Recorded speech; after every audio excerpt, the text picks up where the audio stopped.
پیارے بچوں، آج میں آپ کو ایک ہرن اور شکاری کی کہانی سناؤں گا۔ ایک دن ایک خوبصورت ہرن جنگل میں گھوم رہا تھا۔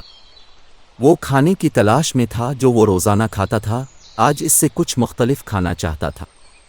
گھومتا پھرتا وہ جنگل کے مضافات میں آ گیا۔ وہاں اس نے ایک درخت کے ساتھ پھل دیکھے جو اس نے پہلے کبھی نہیں چکھے تھے۔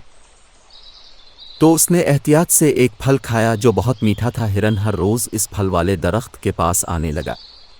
قریب کے گاؤں میں ایک شکاری رہتا تھا۔ ایک دن اس نے ہرن کے پاؤں کے نشان دیکھے۔ وہ پاؤں کے نشان دیکھ کر خوش ہوا اور کھڑا انہیں دیکھتا رہا۔ کچھ دیر بعد اس نے ہرن کو درخت کے لذیذ پھلوں سے لطف اندوز ہوتے دیکھا۔ وہ ہرن کی خوبصورتی سے اتنا متاثر ہوا کہ شکاری ہرن کو زندہ پکڑنا چاہتا تھا۔ اس نے اگلے دن ایک منصوبہ سوچا اور اس نے اپنے منصوبے پر عمل درآمد شروع کر دیا۔ اس نے ایک جال بچھایا اور جال کو چھپانے کے لیے بہت سارے پھل ڈالے۔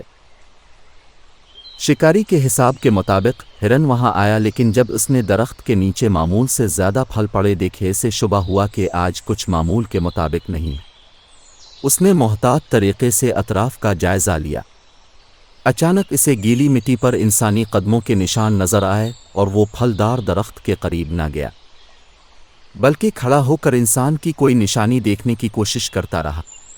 پھر ہرن نے شکاری کو درخت کے پیچھے چھپتے دیکھا تو ہرن پھل کھانے کے بجائے وہاں سے بھاگ گیا۔